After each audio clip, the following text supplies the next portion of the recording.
Welcome to our private lesson on Web3 slang. If you've always wanted to know how to communicate in the largest chat room in the world, known as NFT Twitter, and also inside of every Discord channel on Earth, then you are in the right place.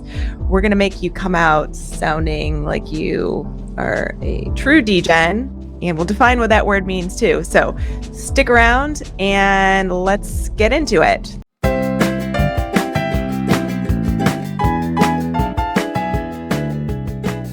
So these are not official definitions, just so everybody knows. This is new internet words that we're making up. But we're just going to explain loosely what these terms mean so that if you are confused and trying to get into the Web3 NFT and crypto space, you have some sense of what the heck everyone is saying, because it can be confusing for sure. So are you ready? I'm ready. For a quiz? All right. Yes. First word, airdrop. Airdrop, I would say, is when a project unsolicited, sends their NFT to your wallet. Yes, I would agree. So can we use airdrop in a sentence? I wish that Crypto Clit Butts had airdropped me an NFT as opposed to me having to purchase one. Excellent. Hope you've absorbed that, audience. All right, so the next one, alpha. Okay, alpha is when you get some information that's like on the down low, and it could be information that's very lucrative for you in the future. It's not insider trading, that was alpha. I think that's pretty much the gist of it. It's having knowledge that the general space does not have. And yeah, and I feel like it's also like early intel. Before something actually happens, you can act on the alpha, if you will. Absolutely, yes. So we use that in a sentence. Yeah. I would say the Probably Degen's YouTube channel has a lot of great alpha. Nice. Yes. All right, next word. Ape. Oh, ape. So aside from the Project Board Ape Yacht Club, I feel like it's being bullish on something. I guess it's hard for me to define this. I just want to use it in a sentence. Yeah, so it can be used as a noun or a verb. So let's use the verb definition. So if I were going to say, I'm going to ape into this project, what does ape mean? You're going to buy into it, basically. Adopt the project. But it's more than that, right? It's I'm aping in. I'm going to buy into it with doing illogically. I just don't care. I'm just going to throw money at it. All in. Yeah. All in. It's a term for I'm definitely not in sound mind and I don't give an F. Yeah. But a lot of times it's acting on FOMO. Yes, absolutely. If you've ever aped into an NFT project and watched it go down to zero, that's an accurate use of the term. And if that hasn't happened to you yet, it will. Yes. All right. One of my favorite terms. And I believe this term was coined by KMoney69 on Twitter. It's got a movement that goes with it. It's building. Yeah, and building? I'd say building is getting a community together, trying to get clout or communication behind a project. It's all of the things in Web3, building. I feel like it's all those things, but it's also become the catch-all humorous thing to say when somebody gets questioned about what they're doing with all of the funds they've collected from an NFT. Let's say you made $50 million selling your NFTs, and the community's, what are you doing with that money? And the answer is, we're building, which is a catch-all for, I don't know, but I'll think of something. Yes. Or maybe I just took the money and ran. We don't know. Okay. No one knows. On to the next. Burn. Okay. So burning is when we destroy a token of some sort. So it can be used for cryptocurrency or NFTs. So where maybe there's 10,000 NFTs in a collection and they're going to let you reduce the supply by burning some of those NFTs, which in theory would be deflationary and increase the value of each token. in theory. Yeah. It's definitely like a mechanism, a project mechanism. Yes. Okay. Next term, centralized. Ugh, gross. So centralized is basically one entity controls the space. So Web 2, centralized. So Google, for instance, would be an example of a centralized product. You can use your Google login for any number of things, but if Google decides that they no longer like you and they want to cut access to their products, you can no longer access anything that you've used your Google account for. So I view centralization as typically bad.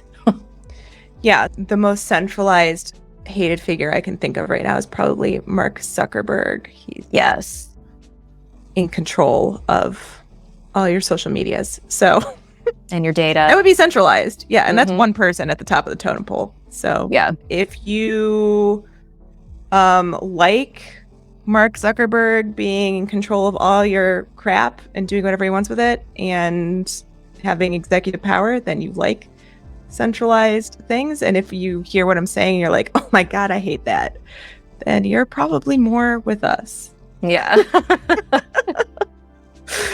Okay, next term. Cold wallet. I can not only define it, I can also show you. So I've got a cold wallet right here. This is what a cutie. This is a ledger, and it opens up like this. And I plug this wallet into my computer, and I transfer, or not, I don't transfer, I do transactions with it so that I can keep my assets, my seed phrase and everything off of my computer so that hackers can't get into it. It's a very good idea to keep your things in the cold wallet as opposed to a hot wallet, which would be something like MetaMask, which is holding your seed phrase to do things. We don't want that. All right, DAO. DAO stands for Decentralized Autonomous Organization. So it is a way to govern projects for things. You can vote. It's not centralized. It takes more than one person to decide if something should happen. So a lot of times DAOs are used on different sorts of grants and proposals. If someone says, hey, I want to do this thing as a part of your NFT project, and if there's a DAO that is associated to that project, people have to vote on if they want this thing to happen or not. Yes, it's lingering somewhere around democracy. Yeah. There's a democratic vote system in place that's governed by the members of the DAO. Yeah. Excellent. Next, dApp. dApp, that stands for Decentralized Application. And in Web 2, we just say app, and all of those apps are centralized. So we could call them a CAP. But in Web 3, we say dApp, which is just an app that is decentralized. That's it. That's all it is. Often at this point, a lot of these are DeFi apps because they're using a cryptocurrency. Mm-hmm. And DeFi, that's another term to define. But we'll get to that. Do you have an example of a dApp? Yes. So a big well-known one, OpenSea, is a dApp. Yeah. And it doesn't mean it has to be a phone application. A dApp can live anywhere you can load it. So tablet, desktop, mobile, inside your VR headset, wherever. Yes. Great. Okay. Next term, decentralized. The opposite of centralized. Basically, there's not one single person that's in control of everything. It is peer-to-peer. Everything is distributed, broken up, not one entity. No authority. Yes. Yeah. I'd say use it in a sentence, but I think we get it. Right? Web 3 is decentralized. Web 3 is decentralized. If you don't get it already, like that sentence is not going to help you, but yeah, if you are lost at this point, click away and go for a walk and come back later. Yeah. Just go for a walk to think about it. Okay. Yeah. All right. The next one, I'm so glad that you have this one. Degen.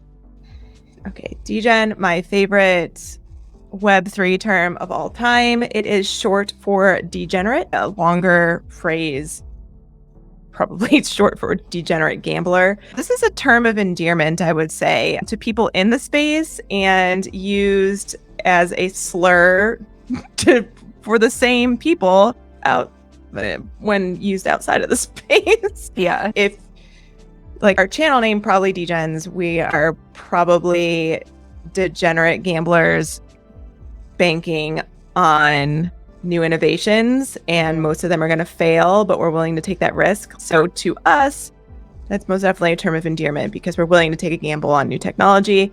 Yeah. If you're not into this stuff and you're looking in from the outside, that degen term means you're an idiot.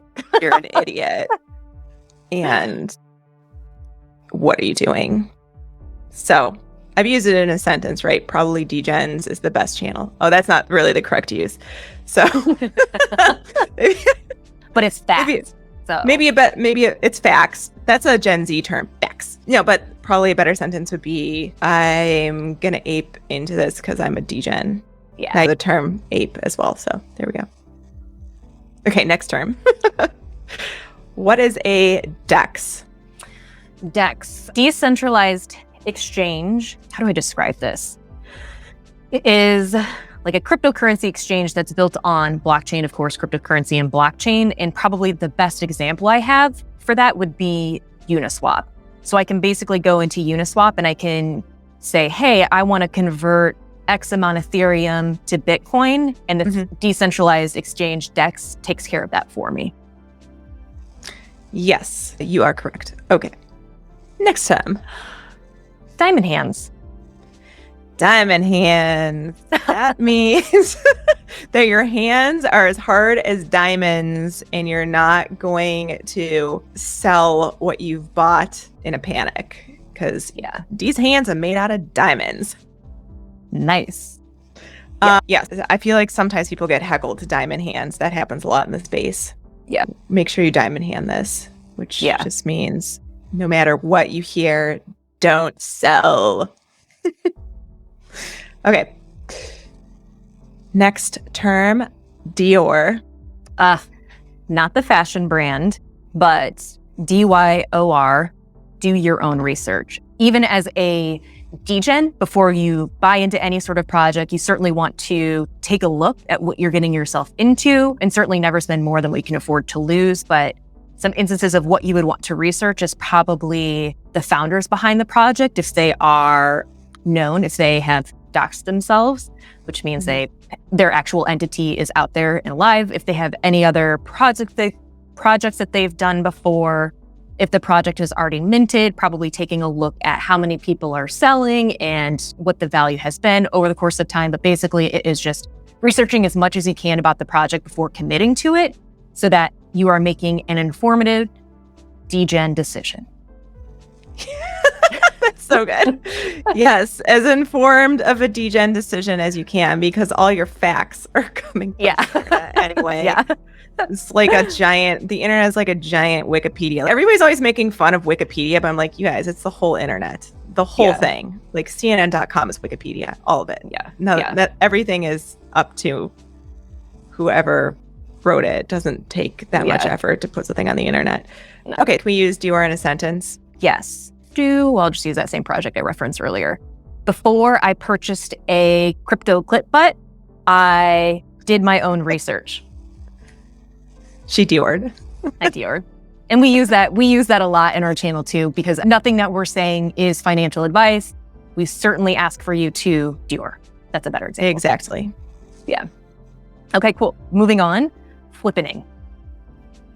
The flippening is a hypothetical thing that could happen and probably will. You heard it here first.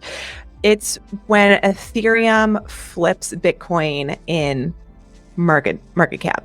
Don't ever mention this to anybody who's a Bitcoin maxi because they might murder you. It could cause homicidal rage. But the flippening is probably happening at some point. Maybe Time not. will tell. I don't know. Time will tell.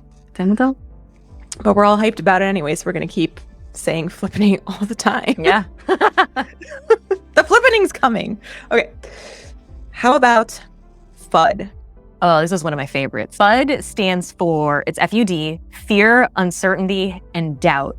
And this often happens when, when people are trying to throw shade at a project. So I think one of the most recent examples is everything that's going on with Doodles. Yes. Doodles has not really been communicating out to holders. They went silent on all social channels for like 40 plus days. And so there are a lot of people that are budding the project, just saying they've taken the money and run. And again, it's like playing on that fear, uncertainty, and doubt.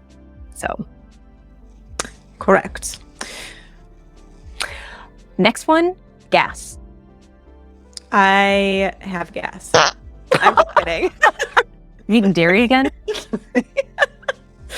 No, this is a different type of gas, not the kind that comes out of your caboose or the type that you put into a caboose to drive.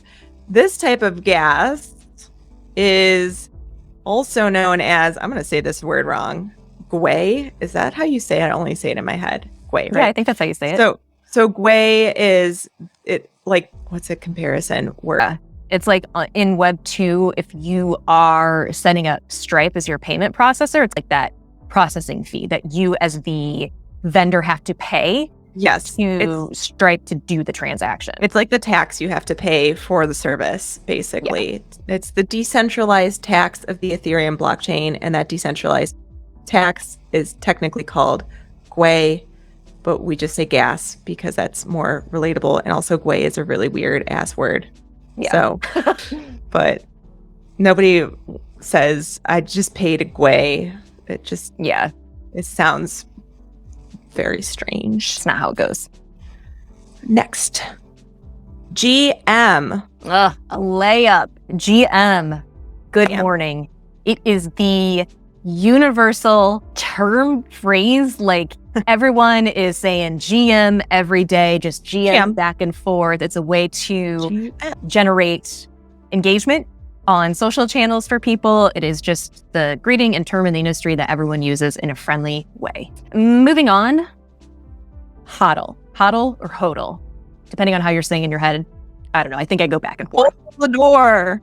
That's a good nerd alert. No, HODL, however you say it, is hold on for dear life. That's when you have probably aped into a project and you've spent a lot of money on it and you have to diamond hands in order to get any sort of profit out of it. So, and you're on a roller coaster ride, so you're just going to hold on for dear life and not sell and enjoy the ride. So if you've spent a dime on any cryptocurrency, whether it's Bitcoin, Ethereum, or Dogecoin, any of them, you've probably been on that roller coaster ride already, and you know what it means to HODL. You must if you want to get profit. Yes. Okay. Lambo. Okay, so it is a reference to Lamborghini, but in the sense that it is a benchmark that you're trying to reach. So you're trying to make enough profit through your degen experience to be able to potentially purchase a Lambo. So like when Lambo, it's a benchmark of success in the space. When Lambo, perfect use case in a sentence. Yes. Oh, okay. Metaverse. Oh God, why did I get this one to define? First of all, it's very much a hypothetical. It doesn't live anywhere in particular. And I like to think about it in the same way that science talks about the multiverse, where it's not like one place, it's a lot of places. And you can probably hop between them at some point in the future. Interoperability. I'm not entirely sure how they will be linked, if at all. They might just live in isolated bubbles. It's all hypothetical, but basically the metaverse is anywhere that people gather in the digital space, whether that is inside of VR, inside of a Discord chat room. Like, I think it's like having a consensus of thought and vibes and living that through a digital experience somewhere. I don't know how else to I think that's good. Yeah. And that's very woo-woo, but that is what it is. Yeah. And don't let Mark Zuckerberg fool you. Meta is not the metaverse. It is a metaverse. It's the Mark Zuckerberg created metaverse. But run in the other direction. Everywhere else. If you want to live in that world, go on in, but won't see you there. Nope, it ain't for me. Minting. Ooh, this one's hard to describe, I feel like. Minting is when you are actually, like, a project is being, like, verified on the blockchain. So a project will start and say, hey, we have a mint date of X, and it's when you as the user are going through and saying, yes, I'm going to use my funds to make this transaction happen on the blockchain, and then you get a thing for it. So typically, like in this instance, it would be an NFT. And so when you are purchasing an NFT on secondary, it has already been minted. So you are the first person to make that sort of like registration on blockchain happen, bring it into kind of like existence, and then initial ownership. Yeah, that's a good way of saying it. Obviously, the term has a parallel to minting in like from the Federal Reserve. Like you're gonna mint a new coin. It's the first of it. Here it is. It exists now. Mint. Moon. To the moon. It's where we're all trying to go. When we say, so there's a lot of ways to use moon. It's a well-used term in the Web3 space. If something is mooning, it means that it is taking off on a rocket ship. Like the trajectory of the chart of people buying is probably going Z-sweat to the moon. Okay. And we all want everything to go to the moon. That's what it means. It means that it's money's pouring into something. And it's when you're on something that's mooning or in it, I'd say it's probably just as much of a thrill as being strapped into a rocket. Yeah. Okay. Maybe I won't go that far, but it's pretty thrilling. Yeah. You're just like, we're going to the moon. It's happening. And usually at the end, if you go to the moon for real, that's when you get a Lambo. That's Lambo time. Yeah. Just so you know. Okay. I don't think nobody says WAGMI, do they? Just acronym NGMI. I don't think you can really say it out loud. It'd be like NAGMI. Yeah. NGMI. Which hearing you say that, because I just always read it. I'm thinking, oh, MGMT, like the band, but no. Yeah. No. Different NGMI stands for not gonna make it. And that's usually when a project is just like tanking for whatever reason, like the tech is bad, they're not like doing what they say they're gonna do. And basically the project is just gonna go down to zero. So they're not gonna make it. It's a fail. It's like a soft way of saying you're failing. Yeah. Not gonna make it. Yep. Ooh, I'm glad you get this one. Paper hands, because you had diamond hands.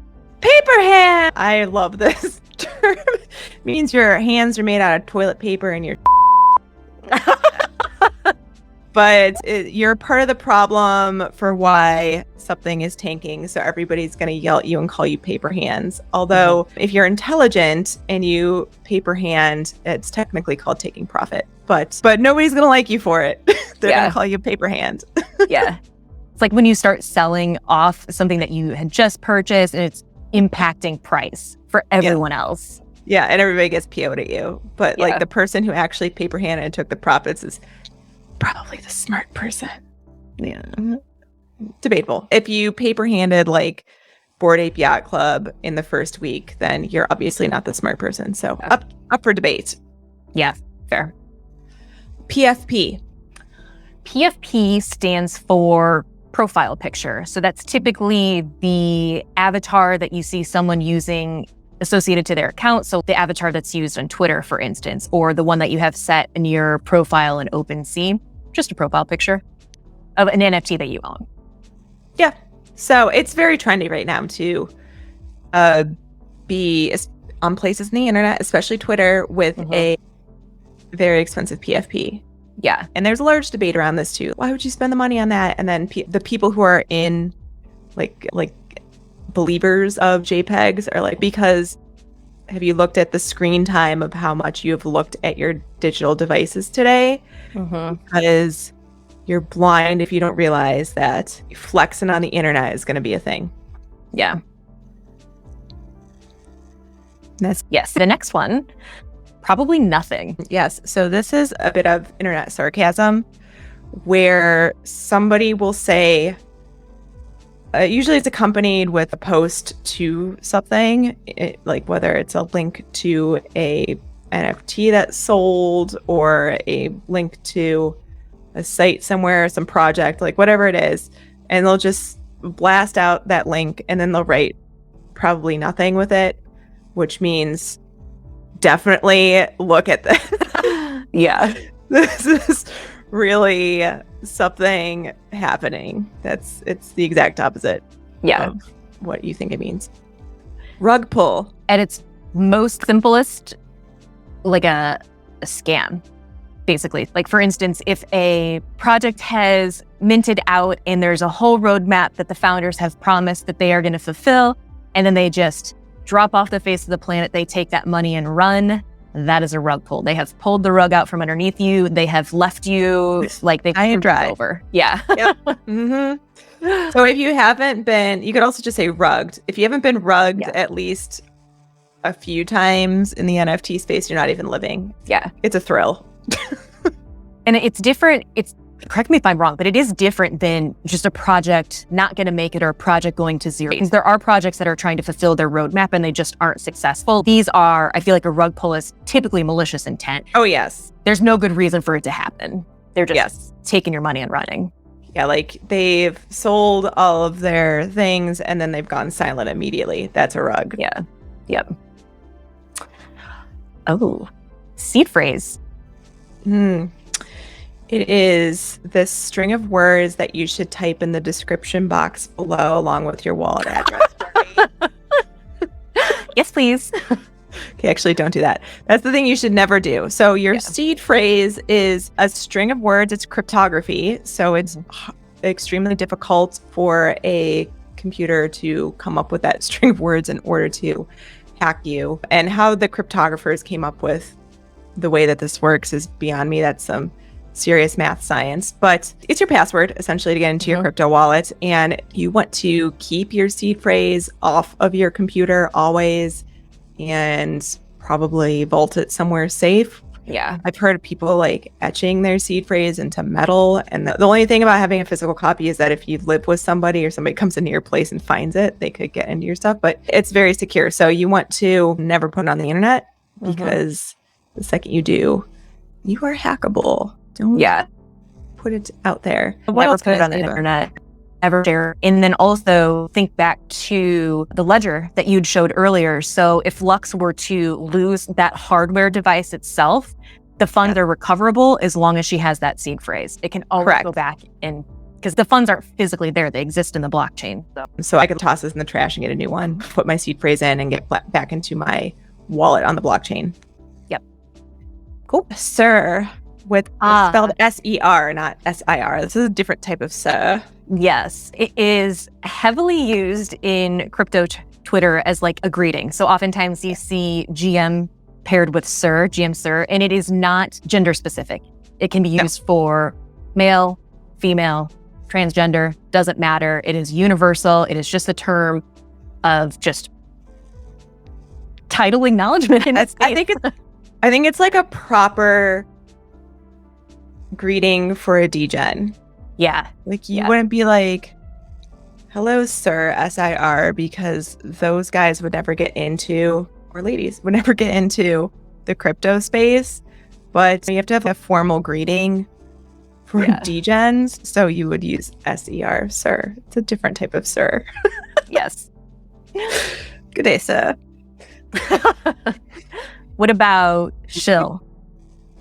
Ooh, shill is like the slimy thing you do where you're trying to get people to buy into what you're selling, specifically when it comes to crypto, NFTs, and Web3 stuff. So if I were to just pop into a random Discord and be like, hey, everybody, you should come over and watch Probably Degens because we're amazing, and also subscribe and blah blah. That is actually a form of shilling. So I'd probably get attacked. Yeah. Experience. They will be like, stop shilling in here. So there's, in order to not shill, you have to be a little bit more sly about it. Yeah. You are more like, I bought this PFP, and you just slap it up on your Twitter and then hope everybody understands that the thing you bought is amazing. That's not shilling. Shilling is when you're deliberately trying to get somebody to buy into your crap. It's like the telemarketing or soliciting of yes, Web3. yes, that's what it is. Oh, I don't want to get demonetized. Hold on. We're gonna say sh-coin. Yes. So a poo coin is a type of cryptocurrency that really doesn't have much backing to it. Like, the use case probably isn't there. It's just, how else would I describe this? There's just not much value there. So no utility, not going to get very far, just not valuable. Yeah, there's a lot of them out there. Yeah. So a majority, to be honest. the majority, yeah. Anybody can really, you'd be surprised how easy it is to make a coin, a crypto coin.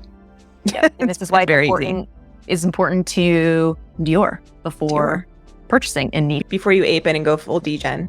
Yes. You guys getting it now? I hope so. Okay. Yeah. Last one? Yeah. Okay. All right. So last one is WAGMI. It's the best for last. WAGMI. It stands for we're all gonna make it. So a literal term of we're all gonna make it. It's what everybody says to each other to essentially make themselves feel better about the fact that we're all degenning our money into the Web3 space. So it's especially if you're in a project that you really want to succeed, you'll just keep saying WAGMI to each other. Yeah. To lift morals. You can say WAGMI like with true sincerity when something's mooning. You can say WAGMI ironically. Yeah. When something's tanking and what's happening, but you're just like, WAGMI? I'm a believer of Web3, so WAGMI. Yeah. We're all gonna make it. Yes. All right. That is Web3 slang. I hope you enjoyed this video. Do subscribe if you enjoyed this. We talk a lot about Web3 NFTs and digital art. So like and subscribe. Follow us on Twitter and Instagram. And we'll see you next time. Peace. WAGMI.